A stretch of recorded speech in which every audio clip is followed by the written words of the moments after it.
в Уфе.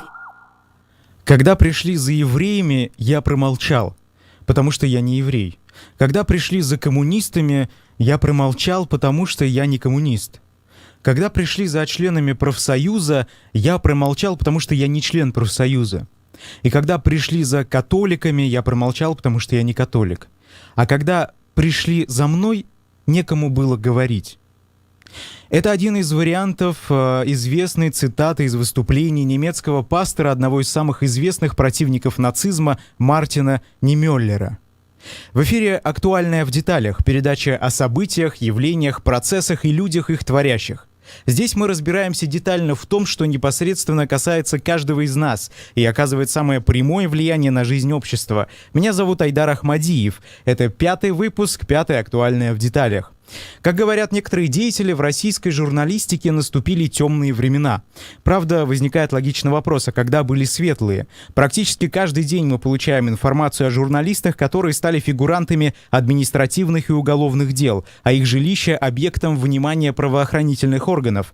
Многие мои коллеги уже достаточно громко и ясно выразили позицию, посчитав происходящее в российской журналистике ущемлением свободы слова и давлением на профессиональное сообщество, члены которого, видите ли, смеют реализовывать гарантированное Конституцией и довольно объемным законом о СМИ право на сбор, обработку и распространение информации. А самое главное, такие действия фактически убивают журналистику как таковую, чтобы освободить медиапространство для контролируемой прессы, преследующей цель поработить умы.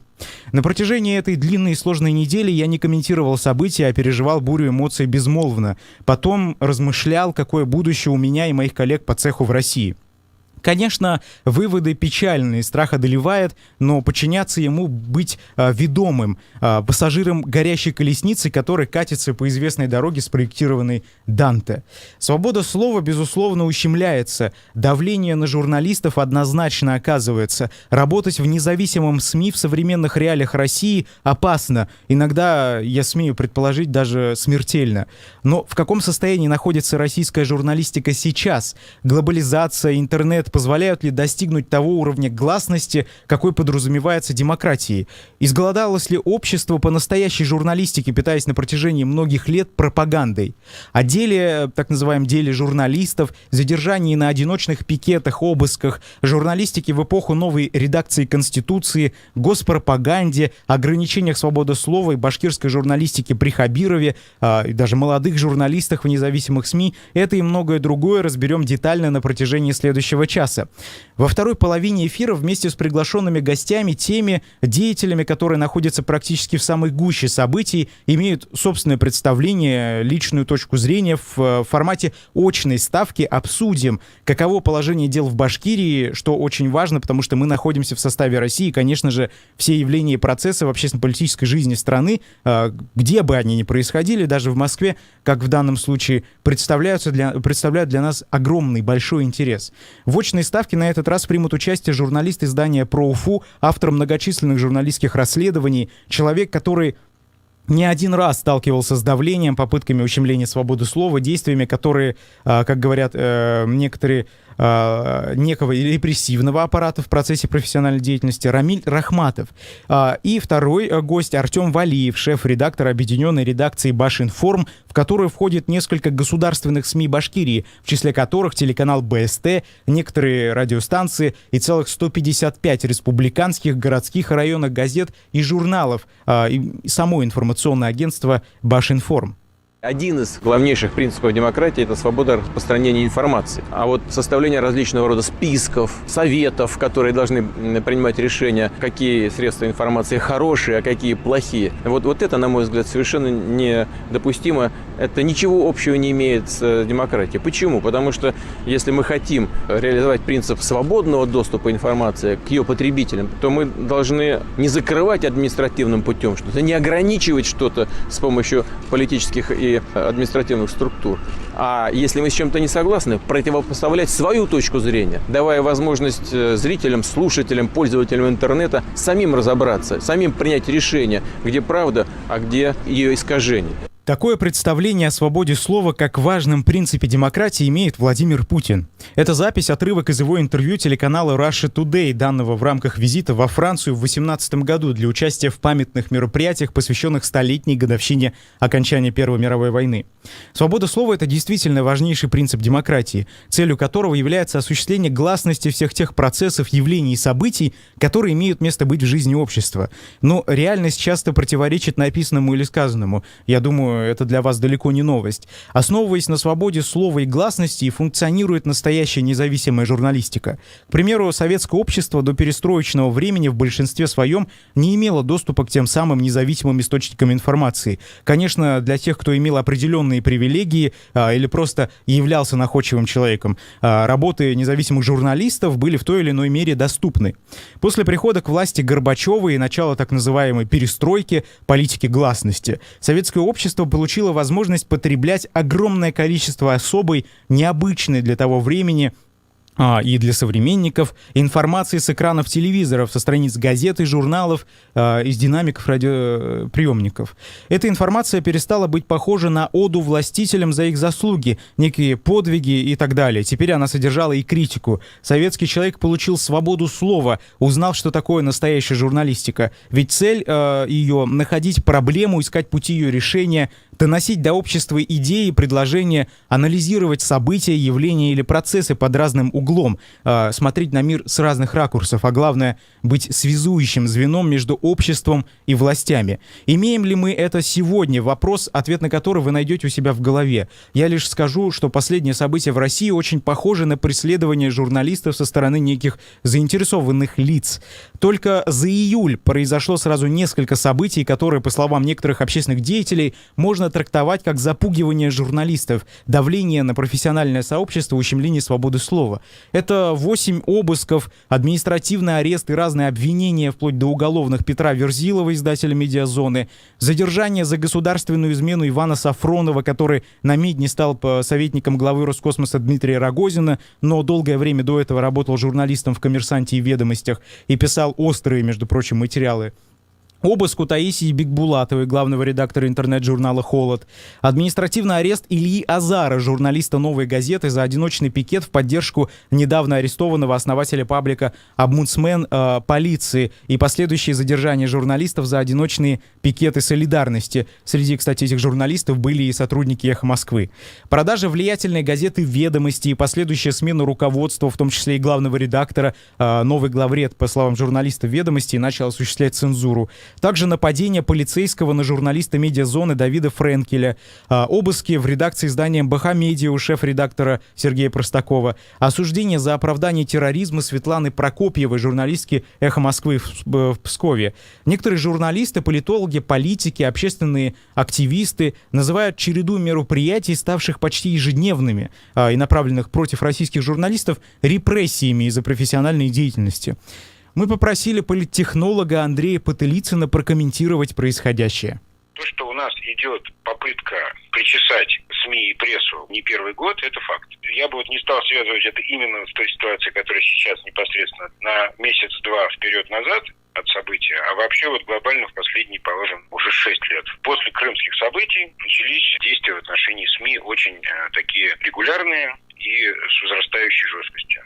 Силовиков, которые это все осуществляют, у них есть спектр приемов, там наркотики подбросить, патроны, здесь госизмену какую-то усмотрели. Когда в полемике заканчиваются аргументы, бьют в морду. У властей, по большому счету, с точки зрения здравой логики, которые обладают преобладающее число журналистов, у них кончились аргументы. Нужно сделать так, чтобы журналистика и средства массовой информации, они были в тренде власти во что бы то ни стало. Те, кто с этим не согласен, тех начинаем, силовым образом зачищать. В тех условиях, в которых мы живем, в экономических условиях, в политических условиях, здравых аргументов нету. Есть только способ донести какой-нибудь крик до населения самым громким образом. То есть, кто первый прокричал, тот и прав.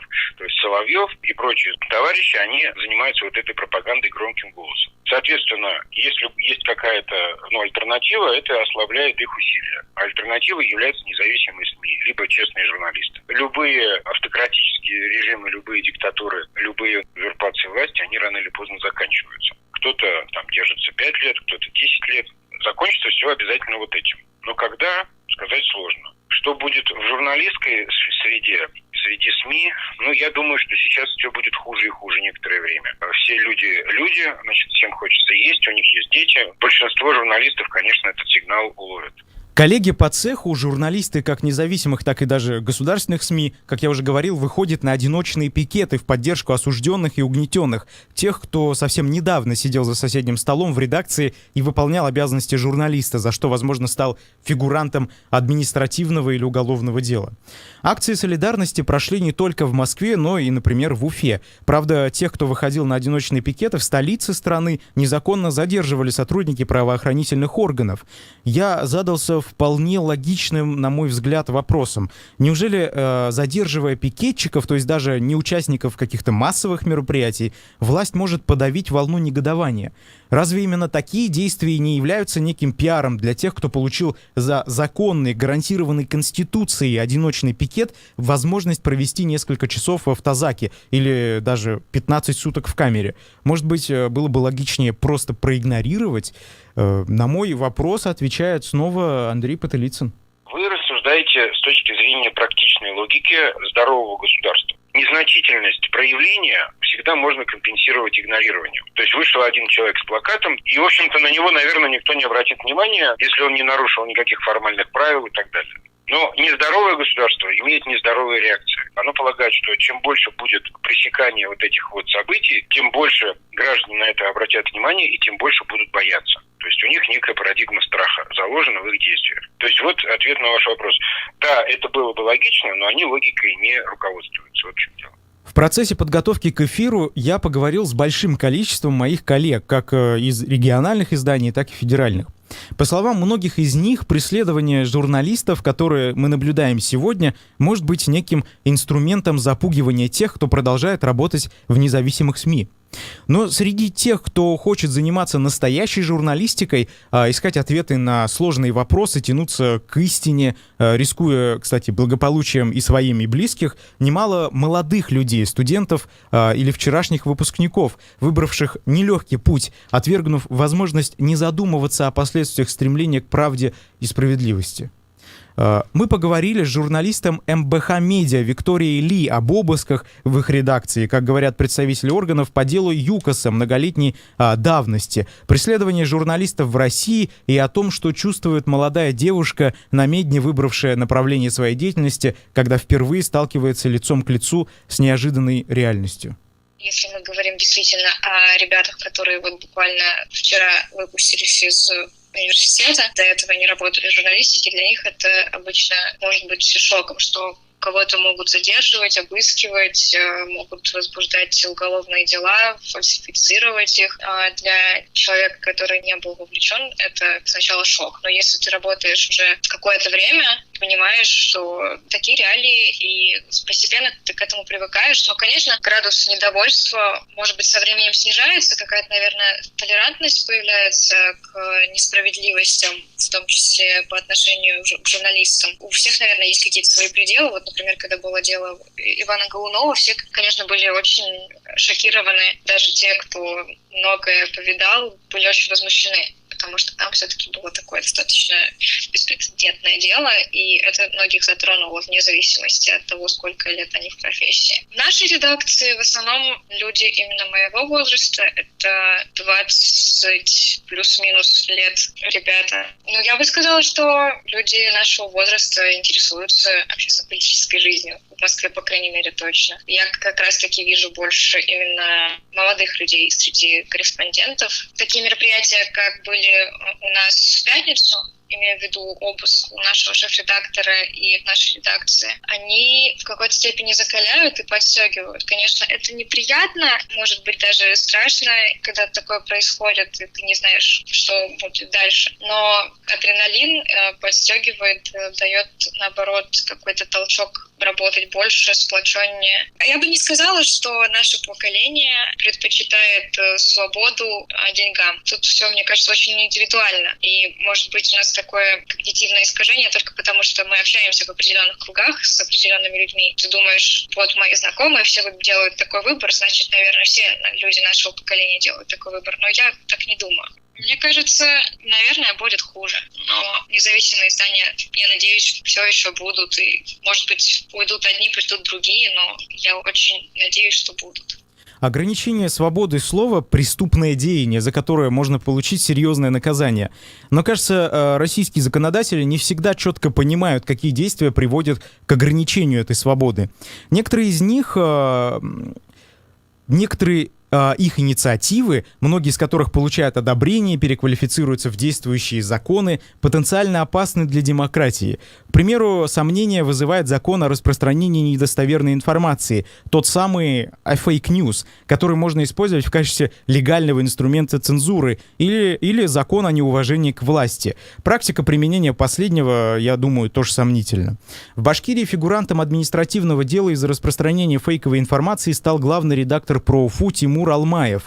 Его оштрафовали на 60 тысяч рублей. Тогда на странице издания была опубликована новость о подготовке на северном кладбище Уфы 1000 мест для захоронения умерших от нового коронавируса. Как говорится в заявлении на сайте издания, редакция не намерена мириться с решением суда и будет добиваться справедливости вплоть до Европейского суда по правам человека. Заметка была опубликована в начале апреля. Первоначальную публикацию выпустило издание «Коммерсант Уфа» со ссылкой на источник в комбинате спецобслуживания города. Ранее, еще до публикации, журналисты получили подтверждение этой информации у пресс-секретаря мэрии Марселя Байдавлетова. Но уже на следующий день администрация города разместила сообщение, что информация является якобы недостоверной. Контролирующие и проверяющие органы обвинили СМИ в публикации фейк-ньюс. «Коммерсант» по требованию Роскомнадзора заблокировал материал, с которого все и началось. Данный кейс вызвал реакцию российских СМИ. В поддержку башкирских журналистов высказались в Союзе журналистов России и, например, Организации по безопасности и сотрудничеству в Европе. Таких далеко неоднозначных дел против журналистов еще множество. Только среди последних можно выделить увольнение сотрудника информационного агентства «Башинформ» Игоря Савельева за публикацию о расследовании местного штаба Навального про дорогостоящую одежду жены Радия Хабирова на личной странице в социальной сети. Арест и заведение нескольких уголовных дел против Айрата Дильмухаметова, автора многочисленных статей и книг, в которых содержалась острая критика региональной и федеральной власти. Судебный иск против «Эхо Москвы» в Уфе от Всемирного Курултая Башкир, ну и многое другое. Профсоюзные организации, среди которых, например, выделяются союзы журналистов Башкирии и России, целью своей деятельности называют защиту прав журналистов и работников СМИ. Но их участие в историях, связанных с нарушением прав членов профессионального сообщества, явление, как мне кажется, достаточно редкое. Само участие, когда таковое вообще происходит, заключается обычно в формальных заявлениях о необходимости тщательного расследования дела правоохранительными органами. Бывают, конечно, исключения, но редкие. Мы поговорили с главным редактором региональной редакции газеты «Коммерсант» Натальей Павловой о том, что сейчас происходит с журналистикой в Башкирии. В Башкирии никогда не было просто заниматься журналистикой с того времени, как я пришла в эту профессию. Те годы, когда управляла команда Муртазы Рахимова, журналистика была сведена до уровня плинтуса, давление было колоссальным. Нигде и никогда не бывает простой работы журналистики. Другое дело, что у нас в России культура и отношение к журналистике совершенно диковатые. Журналистов продолжают рассматривать как людей, которые должны писать либо о достижениях региональных властей, либо скрывать какие-то недостатки низового уровня.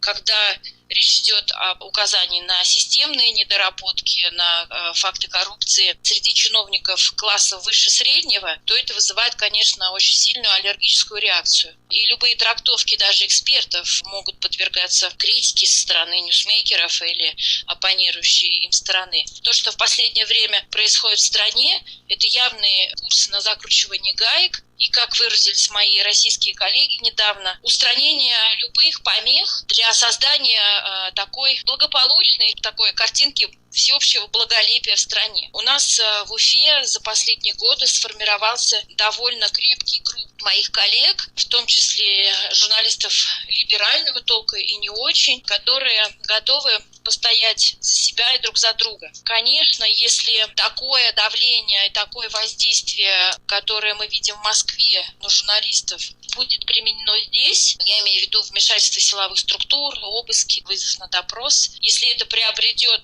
какие-то крупные масштабы, то люди будут уходить из профессии. Нормальному человеку не хочется тратить свою жизнь, ставить под угрозу членов семьи и продолжать заниматься тем, чем мы занимаемся. Характеризуя уровень журналистики и зубастость Башкирии, можно сказать о том, что она, конечно, не такая, как, допустим, в Екатеринбурге. В Башкирии журналисты достаточно невинные, скажем так, по масштабам расследований, по зубастости люди.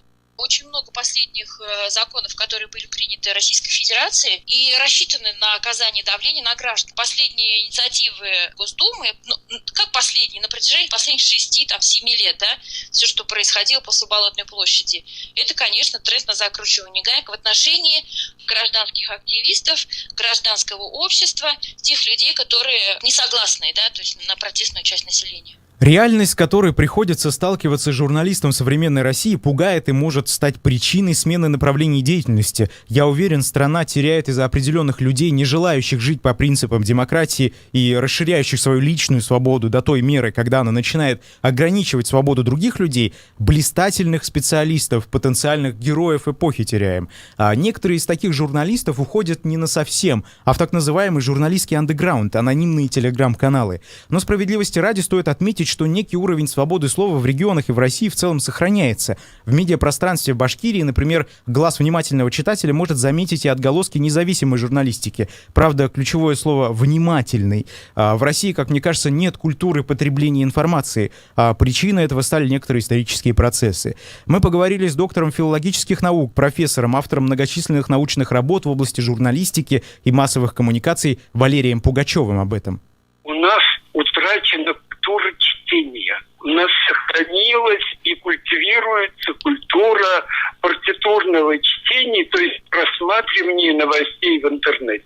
Вот это первое. Второе. Школа у нас ушла от обучения чтению. У нас в школе одни презентации. И устная речь учителя сегодня тоже практически ушла. Вот это фундаментальные проблемы, которые пронизывают сегодня весь наш социум. У нас все дискуссии, которые пронизывают наше общество, свелись к дискуссиям либералов и традиционалистов. И те, и другие часто не выбирают слов, выражений для того, чтобы доказать свою правоту. У нас есть люди, утверждающие себя в той, что им не нравится власть. Но у нас нет политической оппозиции, у нас нет жизни политических партий. Все, что сегодня есть, это чаще всего имитации. Посмотрите, в той же Великобритании в оппозиции есть министр культуры, есть министр иностранных дел, есть министр экономики. Они разрабатывают экономическую модель развития своей страны, и они это все предлагают избирателям, читателям, телезрителям. У нас пока такого явления, к сожалению, нет. Наша вся оппозиция стоит на позициях облыжного обвинения власти в том, в другом. Но для этого есть полиция. У нас переходное время несколько затянулось. Мы ведь уже 30 лет стоим в переходном времени. Свобода слова – это свобода каждого журналиста и его ответственность перед своими современниками, чтобы не наврать, не повести своих читателей, зрителей, радиослушателей, читателей в интернете за ложными целями. Сегодня проблема правды, постправды и вранья, она очень актуальна. Что мы имеем в виду под постправдой? Когда журналист теряет интерес к информационному поводу и весь сосредоточивается на своем комментарии. И уже давно забыт информационный повод, и комментарий становится самоцелью. Более того, он очень далек от тех причин, которые случились и привели к этому событию. Понимаете? Я не буду говорить впрямую о том, что здесь продажность, деньги влияют, но журналистика – это не повод для самолюбования. Это программа «Актуальная в деталях». Встретимся во второй половине часа. Оставайтесь с нами.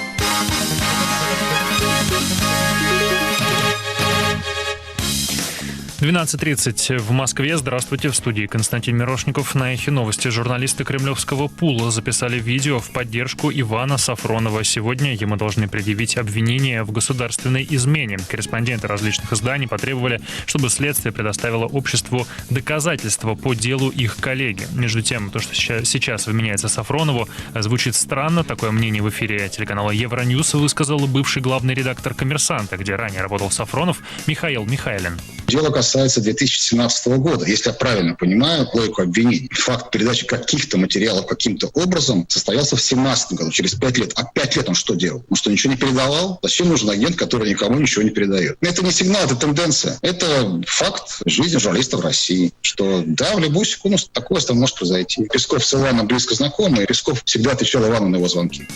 По статье о госизмене Сафронову грозит до 20 лет колонии. Владимир Путин поручил продлить сроки достижения национальных целей на 10 лет. Правительство и Госсовет на основе указа должны будут скорректировать нацпроекты за 3 месяца. Об этом президент сказал на заседании Совета по стратегическому развитию. В свою очередь, премьер-министр Михаил Мишустин отметил, что при этом нужно будет учитывать последствия пандемии. Она, по его словам, с одной стороны, подтолкнула развитие отдельных сегментов рынка, но с другой создала новые ограничения и замедлила рост. Норникель уволил руководство Талнахской обогатительной фабрики, которая сливала в тундру техническую воду. В сообщении на сайте компании утверждается, что сброс этой воды не мог нанести значимого вреда окружающей среде, однако не был предусмотрен правилами. Норникель работает над тем, чтобы не допустить подобных случаев в будущем. О сливе отходов обогатительной фабрики стало известно вскоре после того, как на другом предприятии Норникеля произошла утечка дизельного топлива. Вчера сообщалось о еще одной экологической аварии на Таймыре. Авиационный керосин разлился во время перекачки с баржи на берег.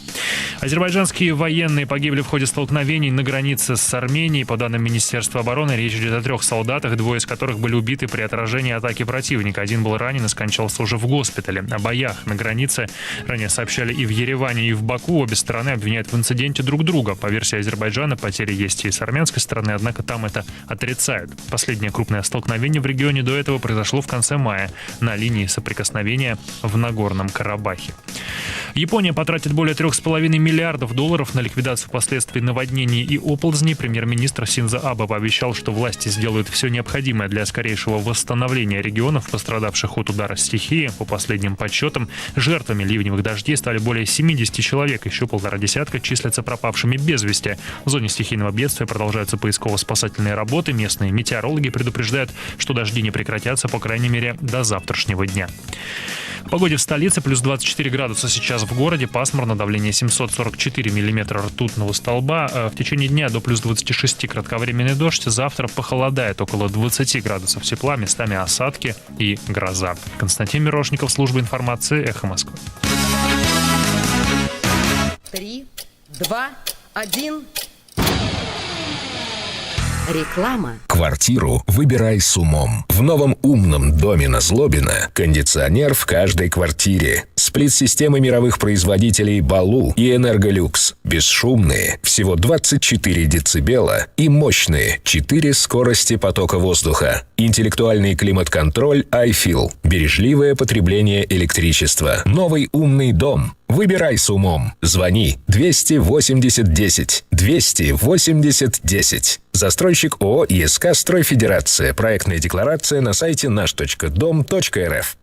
Благотворительный фонд «Изгелек» обращается к неравнодушным слушателям «Эхо Москвы» в Уфе. В Сеульском национальном госпитале с диагнозом саркома Юинга находится наш соотечественник, 7-летний Ярослав Антошкин из города Белорецк. Первые этапы химиотерапии дали положительную динамику. Фонд «Изгелек» собирает средства на оплату лучевой терапии. Помочь просто. Совершите перевод банковской картой на сайте фонда izgelek.com в разделе «Помочь». В поле назначения укажите имя и фамилию ребенка. Ярослав Антошкин. Благодарим вас за помощь. Более подробную информацию вы можете найти на сайте благотворительного фонда «Изгелек». По понедельникам в студии «Эхо Москвы» в Уфе подводить итоги прошедшей недели будет Азамат Саитов и его гости. Каждый понедельник вместо программы «Персонально ваш» слушайте программу «Послесловие» с Азаматом Саитовым после 15 часов.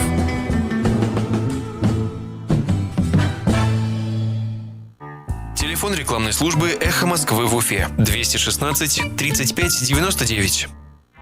Актуальное в деталях на «Эхе Москвы» в Уфе. Продолжаем эфир программы «Актуальное в деталях». О разнообразии источников информации в современном мире говорят часто. В качестве каналов распространения информации используются не только телевидение или радиовещание, газеты или журналы, которые довольно легко, как показывает практика, контролировать, но и интернет. Взять под контроль интернет и осуществлять цензуру — там задача не из простых, наверное, даже отчасти невозможных. Правда, нужно понимать, что для подавляющего числа жителей страны основным источником информации до сих пор остается телевидение, а в сельской местности еще и местные газеты. Только получается так, что практически все районные газеты в Башкирии контролируются объединенной редакцией Башинформ, гигантским государственным медиахолдингом, поэтому имеют место быть такие истории, когда практически один и тот же материал сомнительного содержания выходит сразу в нескольких газетах. Комментарии по этой теме в региональном агентстве по печати и СМИ журналисту «Эхо» не дали. Разнообразие источников — явление в жизни скорее прогрессирующих людей, обладающих определенными знаниями и способностью анализировать информацию. Мы поговорили с журналистом региональной редакции издания «Идель Реалии», которая является проектом «Радио Свобода», того СМИ, который в России входит в число неких иностранных агентов, о том, каково положение дел в сфере журналистики в Башкирии. Я бы не стал, конечно, сравнивать нашу деятельность с деятельностью Russia Today. Мы все-таки стараемся объективно освещать события в российских регионах в соответствии с пониманием нашей миссии. Освещать явления гражданского общества, всю проблематику, любую, причем от политики до культурных явлений и межнациональных. Я не пишу что-то такого сверхъестественного сейчас, необычного или более смелого, чем наши уфимские журналисты. Журналистика — это тоже сфера, тесно связанная, прежде всего, с политикой и с экономикой. С экономикой она связана с тем, что если бы у нас был развитой средний класс, который создает и материальные, и интеллектуальные продукты в большом количестве, естественно, у него были бы свои политические интересы, а выразителями этих политических интересов явились бы и вот такие вот свободные СМИ. СМИ ведь контролируют в том числе и друг друга. Если бы была другая обстановка в стране, на СМИ не накладывались бы такие жесткие репрессивные ограничения в виде законов, которые вот уже лет 10, если не 15, штампует Госдума и подписывает президент. Но в республике пока еще сохраняется некоторая относительная свобода СМИ, весьма условная, которая была достигнута в начале правления предыдущего главы республики Рустема Хамитова. Так сложились обстоятельства. Это был откат после ужесточения завинчивания гаек при президенте Рахимове. Тогда буквально все СМИ, действующие легальные СМИ, не смели критиковать президента. И этим занимались только оппозиционные газеты «Отечество», «Наш выбор», «Вместе», которых, наверное, сейчас уже все забыли. Голосование закончилось. Дела делались, они велись, под них собирались материалы. Наступил срок их реализации. Трогать башкирские СМИ, независимые СМИ, я имею в виду, нынешней команде, просто выйдет себе дороже. Репрессивные органы находятся не в их руках. Они могут это делать только по соглашению с ними, а те действуют в рамках общих федеральных установок. Какие это федеральные установки, вы сами прекрасно видите. Дело Айрата Тельмухаметова и отчасти дело Башкортова дают для Остраски в том числе, дают примеры, где, о чем не стоило бы вам, товарищи журналисты, господа журналисты, говорить. Продолжаем эфир. Это был Артур Асафьев. Я напоминаю, мы говорим о событиях, явлениях, процессах и людях, их творящих. Сегодня во внимании так называемое «Дело журналистов».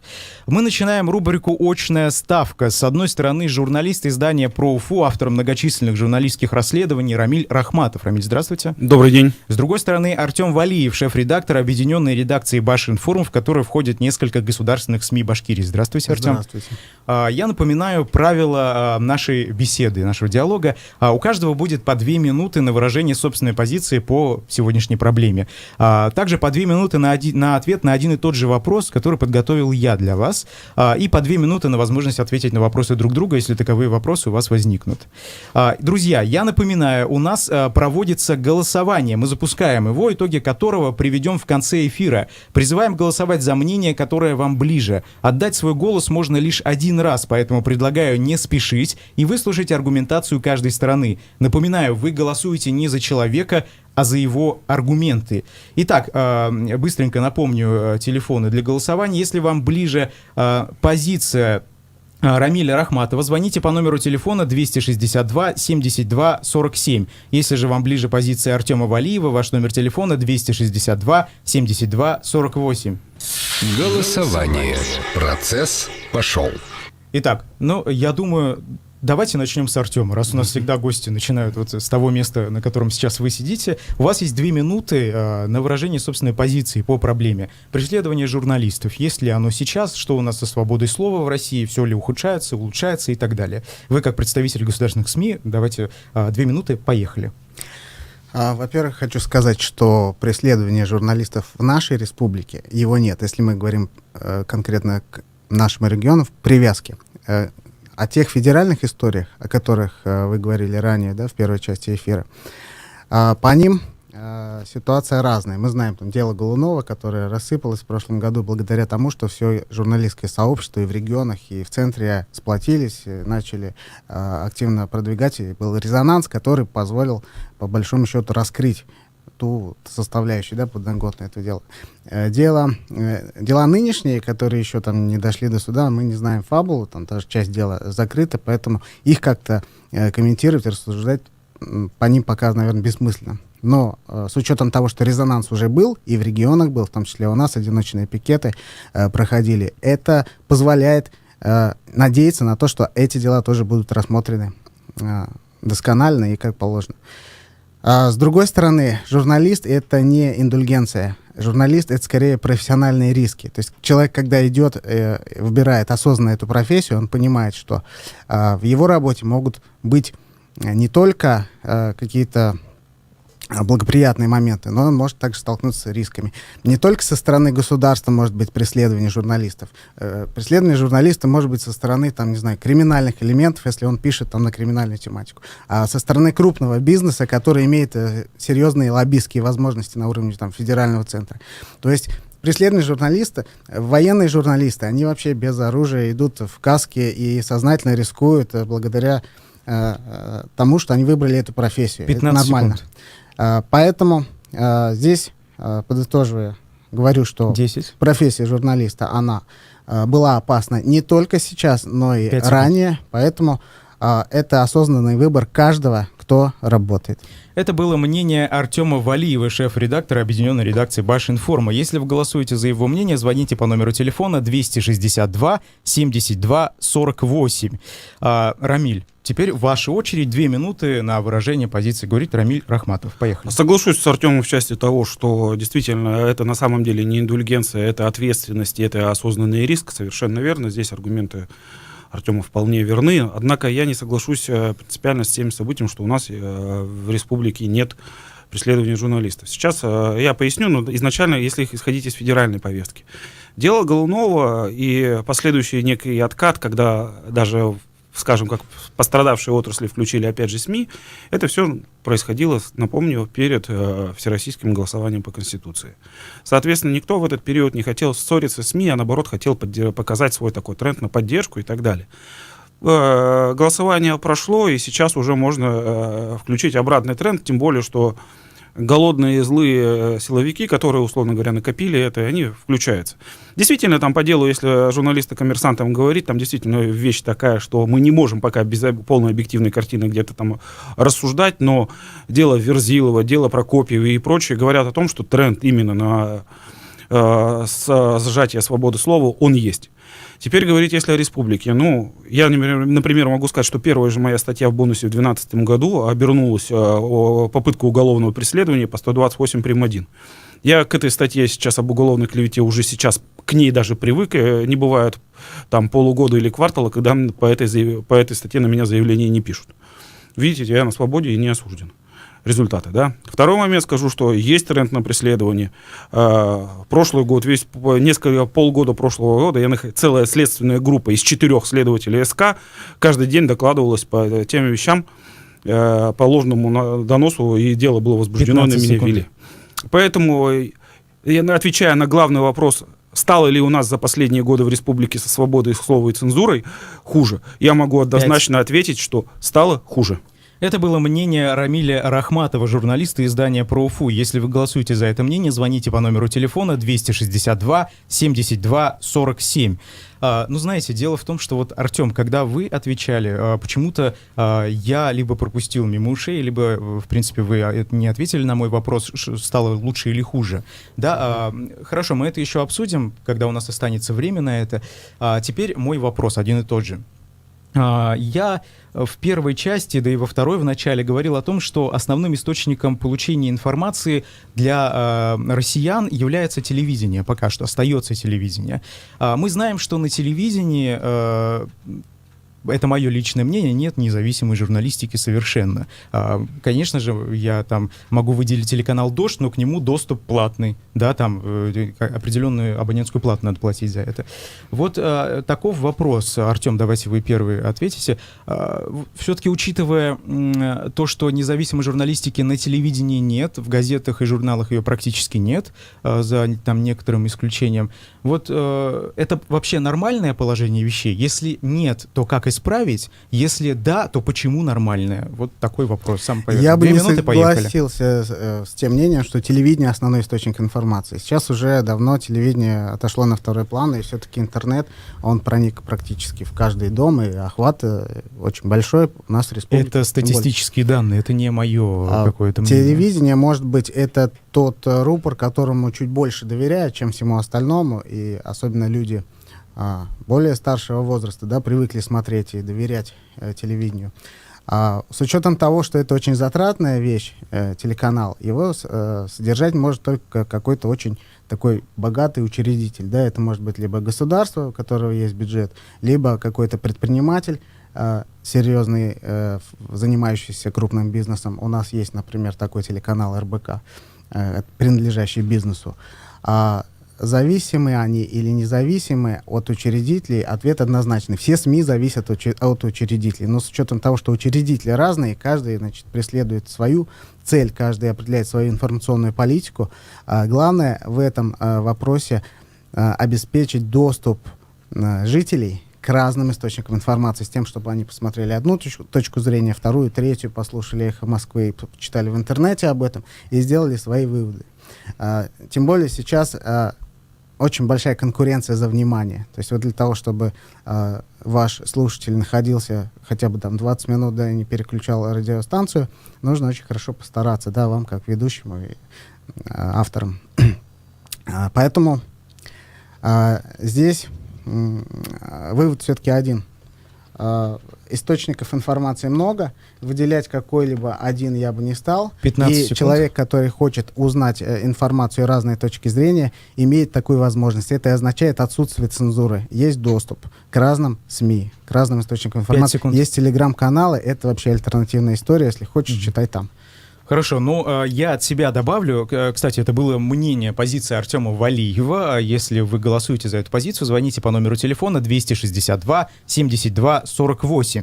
Я от себя добавлю, что все-таки наличие разных источников информации не исключает отсутствие цензуры. Да? То есть цензура — это явление, которое может быть применено в рамках отдельного какого-то издания. Если у нас огромное количество источников, это не исключает. Запрет распространения информации. Запретили в одном, опубликовали в другом. Хорошо. Отлично. Теперь ответ на тот же вопрос, что у нас все-таки вот с этой ситуацией делать, да, когда телевидение фактически подконтрольно определенным людям и, по моему мнению, независимая журналистика отсутствует на телевидении. Вот, и что с этим делать? Согласны ли вы с этим? Отвечает Рамиль Рахматов. Я считаю, что ответ о том, что у нас разные источники информации, и люди могут прекрасно разобраться в интернете или в альтернативных источниках информации, он является формальным, наивным и идеалистичным. Почему? Объясняю. Даже если бы по статистике было бы, там, скажем, больший процент альтернативных, а не в телевизоре, мы понимаем, что по своему эмоциональному воздействию, скажем так, на среднестатистического человека телевидение все равно играет главную роль, потому что для того, чтобы искать какую-то альтернативную информацию, необходимо желание рассуждать, желание смотреть, искать. Но мы понимаем, что среднестатистический человек не хочет себя этим напрягать. Это первое. Второе. Вопрос даже не сколько в цензуре. Я тоже, вот, например, не склонен считать, что все там нет независимых СМИ там, и так далее, все там журналисты продажные или подконтрольные, там, вне зависимости от формы учредителя, да. Я говорю, каждая история все равно индивидуальная, и это зависит и от редакции, от учредителя, и от самого, в первую очередь, журналиста. Однако, я вижу большую другую проблему, это самоцензура. Мне очень даже любопытно вот наблюдать, и когда многие коллеги, даже я понимаю, что они в своих СМИ там не могут написать или просуждать на ту или иную тему, но мы же видим по тем же соцсетям, когда одни и те же лица в зависимости от изменения политики, в общем, скажем, руководства республики или там политики партии могут диаметрально противоположные точки зрения. Там мы по проблеме Шиханов это видели, да, классический пример, да, или просто очень молчат даже тема, когда задевают непосредственно даже их интересы. Поэтому здесь вторая проблема самоцензуры, которая больше, наверное, 15 секунд. доставляет проблем. Поэтому я считаю, что нужно, наверное, все-таки смотреть в себя, и я бы пожелал всем нашим телезрителям это. 5. Будьте пытливыми и имейте желание искать альтернативу. Это было мнение Рамиля Рахматова. Если вы голосуете за это мнение, звоните по номеру телефона 262 72 47. Голосование активно протекает, поэтому подключайтесь. Пока мы не перешли к тому этапу, когда вы будете друг другу задавать вопросы, я вот Артема хочу кое-что спросить. Короткий ответ, если можно. Вот проблема Куштау, Шиханов, да, который Рамиль затронул. Все-таки на телеканале БСТ, например, да, который находится под вашим руководством в том числе, информационное агентство Башинформ, нигде я не видел, чтобы при упоминании того же геопарка Торатау говорили о Куштау. Почему это происходит? Вы скрываете эту информацию или что? Да, я бы не сказал, что не упоминается Куштау. Больше того, были времена, когда и на БСТ, и наших государственных СМИ рассказывали подробно о том, что могли отдать под разработку гору Торатау, и это было достаточно длительный период времени происходило. Это зависит, конечно, все от, в том числе, лоббистских возможностей того промышленного гиганта, который там находится. То есть сегодня, значит, одно решение пролоббировали, завтра другое. Государственные СМИ, они, естественно, отражают только то, что принято в вышестоящих кабинетах, они сами это ничего не придумают. По Куштау интересы в данный момент, может, не прикованы в связи с тем, что Торатау, ну, на мой взгляд, на взгляд моих коллег, важнее из всех оставшихся Шихан. Когда этот завод закладывали в 70-х годах, никто не думал о том, чтобы хотя бы один из Шиханов сохранить. То есть наверняка проектировщики планируют, что все 4 горы будут со временем переработаны. Артем. Да, спасибо большое. Это была позиция Артема Валиева, 262 72 48. Если голосуете за нее, звоните. И самое главное, что Торатау теперь включается в ЮНЕСКО, в список ЮНЕСКО. Хорошо. Вот, да, спасибо большое, Артем. Да, но все-таки это не исключает того, что Куштау тоже уникальная гора. Теперь вопросы друг друга. Есть у вас вопросы к друг другу или нет? Нет, вот я хотел бы реплику по последней фразе Артема. Да, это прекрасно. Если можно, коротко, Рамиль. Да, мы много раз слышали от государственных СМИ, от редакторов и так далее о том, что эта тема не настолько актуальна, чтобы это. И вот у Артема примерно так же прозвучало. То, что, для нас было актуально и больше Торатау, а Куштау не так важно. Но самое главное, что я правильно ли вас услышал, Артем, что вы, да, признали тот факт, что с изменением, скажем, конъюнктуры и решений в высоких властных кабинетах, и, соответственно, и подача в СМИ периодически также меняется. В официальных СМИ. Это редакционная политика. То есть политика, она определяется в высоких кабинетах, а информационная политика, она проводится в СМИ, та, которая определена свыше. Но по Куштау я могу сказать, что были публикации тоже несколько лет назад, и в том же Башинформе, и на БСТ, что к разработке Куштау не пригоден. Сегодня ситуация поменялась, потому что больше научные изыскания прошли, больше данные появились. Ну, ситуация меняется, поэтому меняется и настроение, и внимание СМИ к тем или иным объектам. Артем, а вообще и Шахтау тоже уникальная гора, но ее, к сожалению... Ну, конечно. Вот. Артем, ключевое слово было раньше, да, то есть мы говорим о современном состоянии журналистики все же. Но, смотрите, по моему мнению, все, что мы сейчас здесь обсуждаем, это ни в коем случае не должно быть нападками на государственные СМИ, мы просто просто получили мнение, мы поняли, как проводится деятельность, как она организовывается. Вот, Рамиль, к вам от меня такой вопрос, да? Как вы считаете, вот ваше издание про Уфу, это оппозиционное или независимое издание? Я, честно говоря, хотел еще раз пояснить, что мы ни в коем случае не являемся оппозиционными и так далее. Точно так же, как, например, тот же активисты того же «Голоса» не являются какой-то там оппозиционной силой, они являются экспертной группой. Мы в данном случае тоже считаем себя как профессиональные СМИ, мы тоже себя считаем больше экспертами, но той или иной точку зрения мы можем отстаивать и ее защищать. Когда говорится об оппозиционности, это говорится об аффилированности конкретной политической группы. В данном случае мы таковыми не являемся. Критически настроенные независимые СМИ — это не равно оппозиционные. И таких СМИ должно быть больше. Мы последние 2 года все-таки увидели, вот, к сожалению, я должен говорить о том, что, если говорить о современности, что сужаются эти рамки, но когда рамки работы независимых СМИ сужаются, это на самом деле медвежья услуга для того же руководителя республики.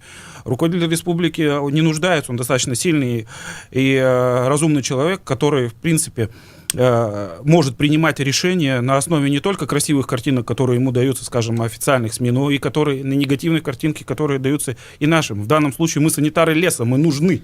Да, Рамиль, извините, я вынужден прервать, очень мало времени осталось, чуть больше 4 минут. Вот вы сказали, мы ни в коем случае не оппозиционные СМИ, но у меня такой вопрос.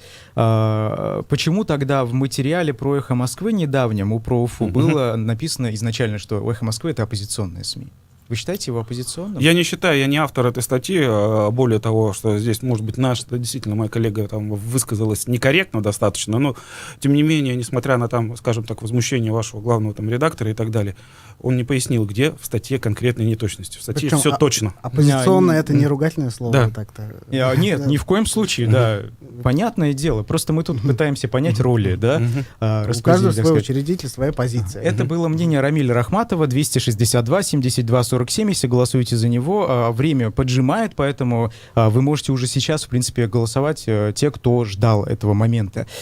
И сейчас, Артем, у вас есть вопрос к Рамилю? Вот мы все-таки упустили еще возможность.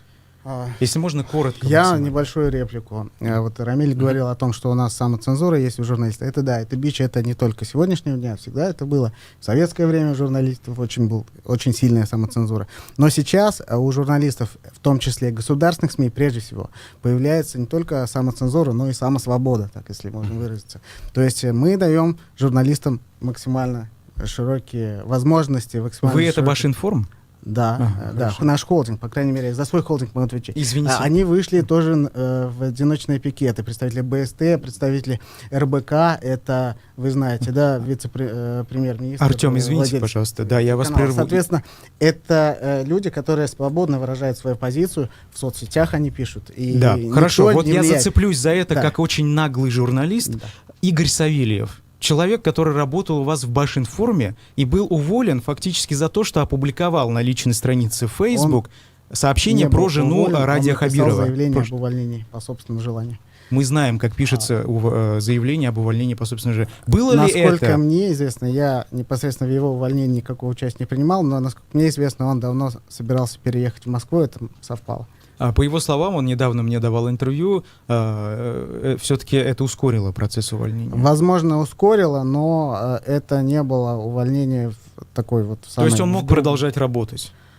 Ну, я думаю, если бы он остался в Уфе, то какие-то варианты мы бы ему могли найти. Какие-то варианты, это не та же самая должность. У него должность была не очень высокой. Возможно, даже в более высокой должности какие-то варианты могли бы ему предложить. Артем, вы же сейчас все-таки шеф-редактор. Вот просто спрашиваю, я не думаю, что это все-таки возможно. Вот если Игорь Савельев сейчас внезапно надумает покинуть Москву и приедет в Уфу и захочет работать на более высокой должности, вы его возьмете? Это предмет переговоров. Я думаю, почему нет. Хорошие люди нужны.